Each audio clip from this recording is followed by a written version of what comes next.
Alright guys, that's Chroma here, and I hope you're all doing well and enjoying your Christmas day so far. And what Shotzzy would like for Christmas is the CDL to have another look at their prize pools. He's figured out that over the last couple of seasons, what they used to get paid for winning these tournaments is not the same as what they get paid today. And yes, things have maybe stagnated over the last couple of years, but it's certainly not what it was when the CDL first came around, and maybe that needs to move in a different direction if these guys are going to stay competing for too much longer. Everyone wants to join to your thoughts in the comments. Hit the like button if you enjoy. Subscribe if you're new as always. This is a brilliant start to the video I thought here for this day, because CleanX Music come out with this. They're talking about this iconic photo of the album cover and fans visiting this restaurant in Toronto to take replica pictures. And well, look at that fan at the bottom part of the screen. He's done it again, baby. Ben J is making it to the big time. Few clips we're going to go through today, one of which is this here from Scrap. So he was talking about which players he thinks are next up in the Pro League, should get put back into the league. And look, a number of the names that he's talking about here we've seen before. Not to say they would be undeserving of a spot, but I think if these guys were to come back in, Scrap wouldn't have too much of a concern about maintaining his spot on a very much top roster. Not like he does anyway, realistically.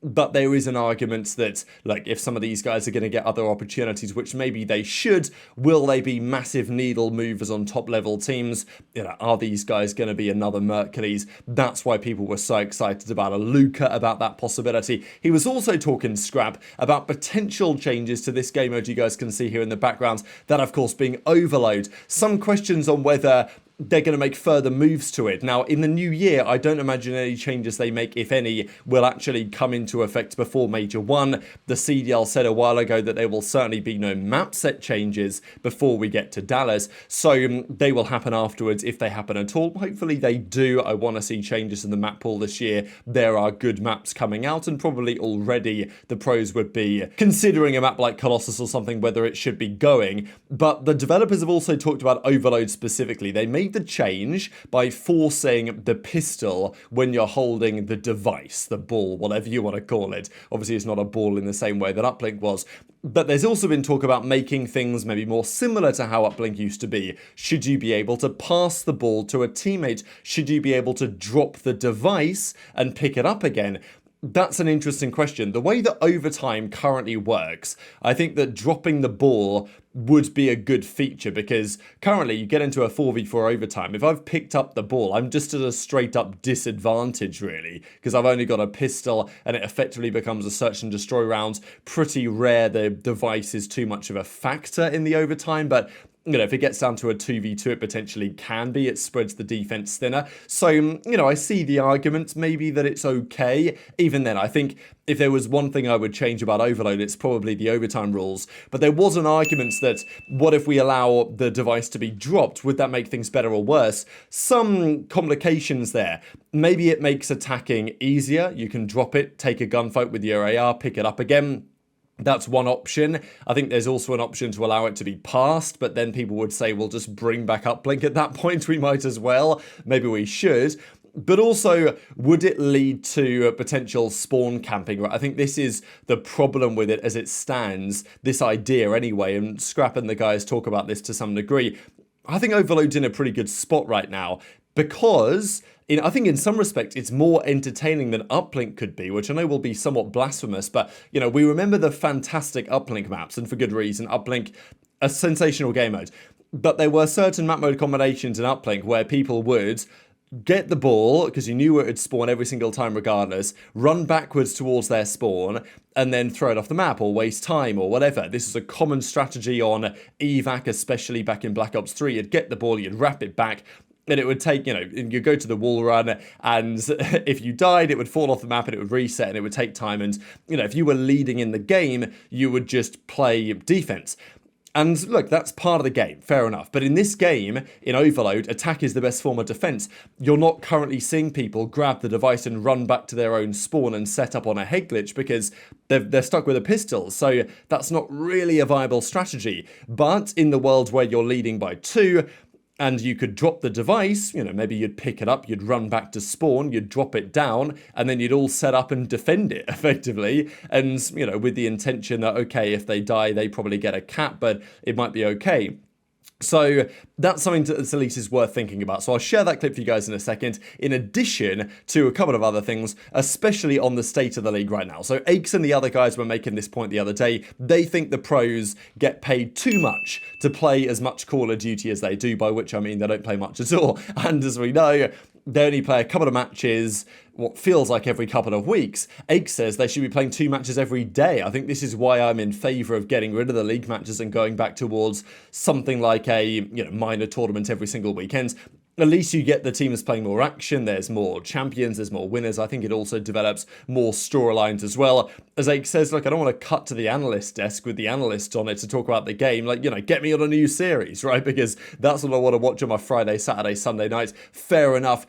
That is how it used to be. And also, the players, yeah, you might say, oh, well, they should get paid more money if they're going to play more series, but I think they would actually want to play more than they do right now, to be honest. Like, the Challengers guys are playing a ton of COD, and if anything, I think a lot of the pro players would like to see more. That's the talking point, right? You see, big play, the team gets the win, and then that's it for the weekend. I'll see you next week, or in this case, I'll see you next year, because there's a big break over the off-season. So, look, a number of the guys in the league are not especially happy with the state of the league matches, the format. No format can help league matches. We should just get rid of them. Look, I've been in favor of this for some time. In regular sports, league matches make a lot of sense.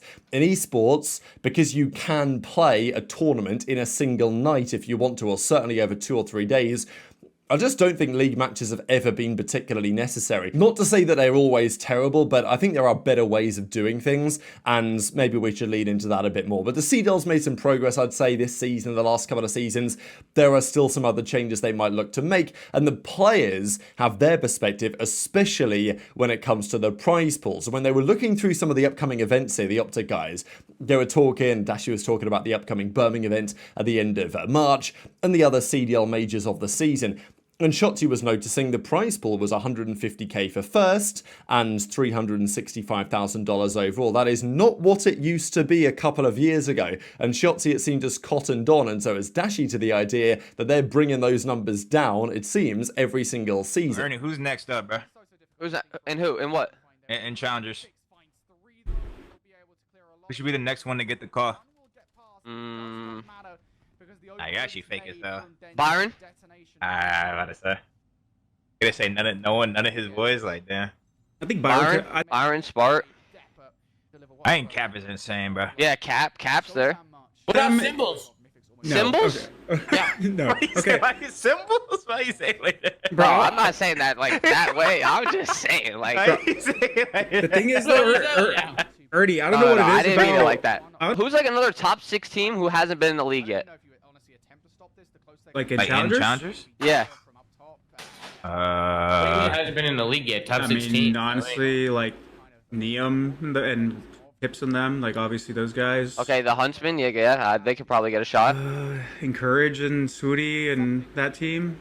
Bro, they Who need else to is lock the top fuck six? in, Bro, bro. all the best Challengers players. I mean, also like yeah, Brack hasn't got a shot. I think Brack should get a shot. Brack not getting a shot's criminal, bro. It's actually criminal. Brack not getting. Yeah, I've been saying this for years, bro. No, another person too. I think John is so gross in Challengers. Oh, Jenny has to stop being AIDS to everyone though. I think in Challengers, Johnny is fucking him. Wait, what? I'll tell you, Johnny's is so AIDS. For some reason, no one likes Johnny, but I swear, like, Johnny's so AIDS sometimes. Wait, nobody likes him? yeah, no one likes Johnny, but I swear in Challengers, he's him though. Yeah. I wonder how it's gonna play when you can drop the ball, because ball possession like matters. Wait, who said they're putting that in? They're working on it. I'm pretty sure Maddox really said he was working on it. I saw a tweet from him. I don't know if dropping the ball does anything. Yeah, I don't think it changes anything. I mean, just No, it's it so does. stupid. It's more stalemate, and like you can like hold the reset. Like when it's about to reset, pick it up, drop it.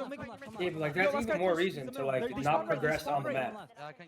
Yeah, I know. I'm saying it creates more stalemate situations where people can keep their lead. Exactly. And it's easier to defend now because you have a fourth gun instead of a pistol. But I also just think the principle of the mode is shit. Like, you shouldn't play 10 minutes of Overload for it to end in a round of search. Like, I just think that's dumb. Oh yeah, I mean I agree. But I'm just saying. Bro, it should just be stopwatch, man. Stopwatch or golden goal. Like, whatever. I'm actually okay with either compared to this. I mean, I don't like golden goal because that's just one-sided. I'm okay with stopwatch. I mean, I've always liked stopwatch. I don't want them to have the dropping the ball now that I think about it at all. Rather it not be a thing. That's what I'm saying. I feel like with the ball that you could drop, it would just be a constant, drop the ball right here. We're just gonna iron for the next minute. Pick it up whenever you can push it forward. Drop it again when you get to a spot you can't. Dude, is Joey D cold? He's probably like, I'm tweaking, Bro, but you're tweaking harder. He looks like an anime character. I'm not going. I can't remember who though. Have they announced anything about UWC? Wait, go up. I want to see what's sold out. Oh my god. Does it show if it's sold out? Wait, go down, go down. Does it? It's all sold out. Sold out? Oh my god. I'm telling you, London, I'm telling you, or not London, the UK, bro. A top 3 event I've ever played at London. What is that? Is that quid or what is that? Or pounds? Euros. Oh, euros. Wait. Yeah, is there which one? The Black Ops 4? The Black Ops 4 one. Is there What'd you guys get that event? Third. You guys got third? Fuck. Wait, did I lose? Wait, let's see the prize money. Let me see. I got fourth. Were you on Splice or Envy? Wait. Envy. Versus 150? 150 No. divided You by guys, we played. We lost to Simp, I think. That's what it was. Yeah. Because they made a losers round. Yeah. Dude, is there any way, Riley, you can get the clip of the UK crowd like chanting, Damon Barlow? That's why every time I see Damon. Wait, 37. 37? Please, come on. Wait, is it going lower and lower every year? Or is that what it was? No shot, man.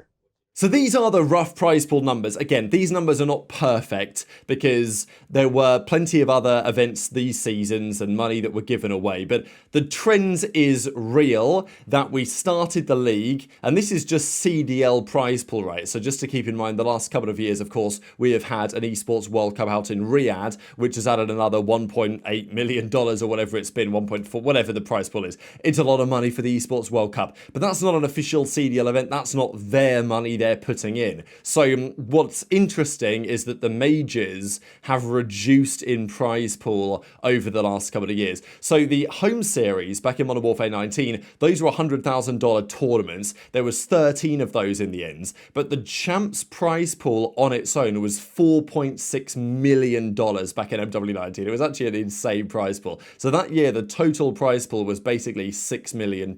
Next year, the majors were $500,000 each. Champs was $2.5 million.